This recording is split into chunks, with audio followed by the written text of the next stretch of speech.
매주 화요일 질문하는 기자 시간입니다. 이정주 기자 어서 오십시오. 네, 반갑습니다. 산업부 이정주입니다. 네, 오늘은 수출 이야기를 좀 해보려고 하는데요. 작년 한 해 동안 우리나라 무역 수지가 99억 7천만 달러, 이게 우리 돈으로 한 14조 원 가량 적자로 나타났더라고요. 이게 체감으로 많이 어렵다 했는데 숫자로 보니까 확실히 정말 힘든 한 해였구나 이런 게 느껴집니다. 근데 수출이 좀 적자로 나왔긴 하지만 올해는 조금 희망적이다 이런 얘기도 들리거든요. 좀 설명해 주시죠. 네, 정확히는 이제 무역 수지라고 하죠. 예. 전체 수출액에서 그 해 수입액을 뺀 이 무역 수지가 이제 적자가 났는데 작년을 이 상반기 하반기로 쪼개 보면 상반기엔 적자였는데 하반기엔 흑자가 났어요.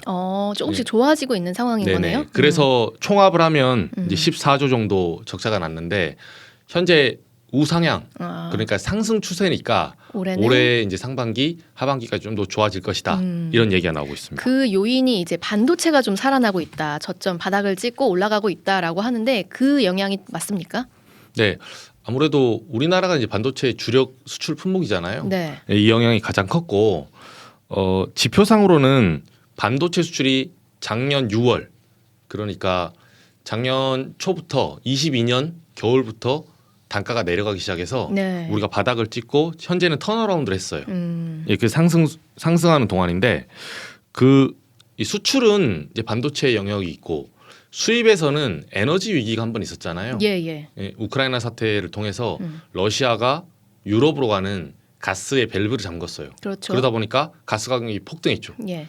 그러니까 당연히 우리나라도 수입에 의존하고 있기 때문에 우리 수입 에너지 가격이 2배 이상 올랐었어요. 그렇죠. 그러다 보니까 전체 수출은 줄고 수입은 크게 느니까 적자폭이 커졌었죠. 근데 반도체는 단가가 다시 올라가고 있고 에너지는 현재 가격이 좀 안정화되고 있습니다. 이렇게 합산하면 내년에 좀 좋아질 것이다. 그럼 올해 수출 전망 구체적으로 좀 어떻게 보시나요?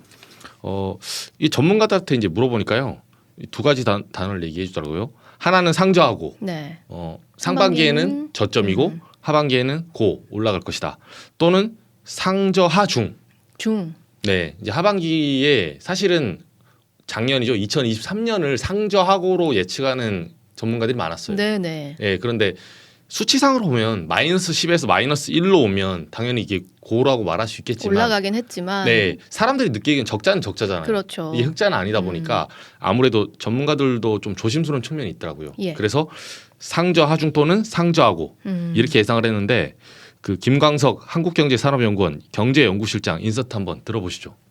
일단 중국과 미국 경제가 올해보다 내년 경제가 더 안 좋게 흘러갈 것이기 때문에 우리나라의 대중수출이나 대미수출도 뚜렷하게 회복될 만한 여건은 아니라고 보여지고요. 또 여전히 높은 금리, 여전히 높은 물가가 지속되는 그런 국면이기 때문에 경제 주체가 활력을 가지고 굉장히 역동적으로 경제 활동을 하는 그런 국면은 아니리라고 판단하고요. 그러니까 지금 반도체를 좀 이야기를 해주셨는데 그동안 왜 어려웠는지 지금은 어떻게 다시 살아나고 있는 건지 어떤 요인이 좀 풀린 건지를 알면은 하반기에 하중으로 갈지 하고로 갈지 요걸 좀 더 알 수 있을 것 같아요. 네, 그렇죠. 반도체 산업은 이제 일반 대중들은 잘 모르시니까 제가 짧게 쉽게 설명해 드리면 예. 크게 보면 두 가지예요. 반도체 시장도 수요 공급 곡선에서 벗어날 수가 없거든요. 네. 그렇다면 지난해 그러니까 지금도 고금리잖아요. 이 고금리는 미국 중앙은행 연준이 끌어올린 거예요. 그렇죠. 2022년 코로나 직후죠. 3월에 그 기준금리가 당시 미국 중앙은행 기준금리가 0.25%였어요. 네. 이 추세를 일반인들은 잘 체크를 안 하셔서 모를 수도 있는데 현재는 5.5%입니다. 어마어마하게 올랐죠. 네, 이게 거의 10배, 20배 오른 거라서 네. 이 상황인데 이렇게 금리를 쫙 끌어올리게 되면 이자 부담이 커져요. 그러다 보니까 다른 데 가처분 소득으로 쓸 수 있는 여력이 없습니다. 당연히 가장 먼저 줄이는 게 IT 쪽 소비. 네. 휴대폰을 바꾸거나 노트북 OTT. 바꾸거나. 그렇죠. 전자기기. 전자기기 다 반도체가 들어가거든요. 네네. 그러다 보니까 수요가 위축이 됐고 네. 그 위축에 따라서 수출이 감소하게 됐죠. 야. 이게 첫 번째고 그런데 이 수요가 현재 이제 금리가 하락기로 다시 또 진입하고 맞아요. 있잖아요. 네네. 최근 이제 기사를 보면 아직 하락하진 않았는데 그런 전망이 나오다 보니까 이게 선반영이 됐어요. 그리고 두 번째는 반도체 시장에 이제 공급 과잉 현상이 좀 있었거든요. 예. 반도체도 석유처럼 여러 회사가 한 번에 시장에 쏟아내면 단가가 떨어졌어요. 네네. 근데 그 삼성전자와 하이닉스 이 두 업체가 우리나라의 이제 주된 2대 업체인데 이 업체들에서 메모리 반도체라고 하거든요. 예. 네, 이 메모리 반도체의 대표 중에 낸드 플래시라고 있어요. 네네. 이 낸드 플래시 감산 효과를 얻었는데 아. 최근에 이 단가를 보면 작년 9월달에 3.82달러 그리고 11월에는 4.09달러 아. 그리고 12월에는 4.33달러 이렇게 올라가고 있습니다. 상황이군요. 네. 그리고 반도체 위에 이제 대외적인 변수로 원자재 가격 이거 말씀해 주셨잖아요. 근데 이게 지금 국제 그 정세에 따라서 안정화되고 있는 추세라고는 하지만 국제 정세에 따라 계속 흔들릴 수 있는 상황 아닙니까? 그렇죠.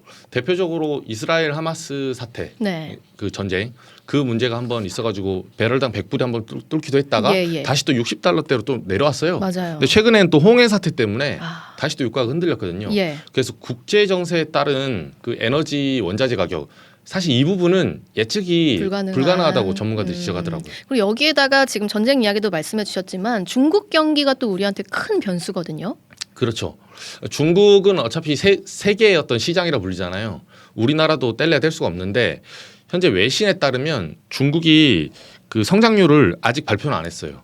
근데 대체로 한 5% 정도로 본다고 하더라고요. 예. 연간 성장률을. 그런데 IMF조차도 최근에 성장률을 5.4% 작년에 비해서 올해는 4.6%밖에 안 될 거다. 5% 밑으로 떨어졌군요. 네, 이렇게 지금 전망하고 있습니다. 아. 오늘 하루 뉴스 맥락 정다운의 뉴스톡이면 됩니다. 유튜브 노컷 채널 알림 설정하시면 매일 오후 5시 30분 실시간 참여하실 수 있습니다.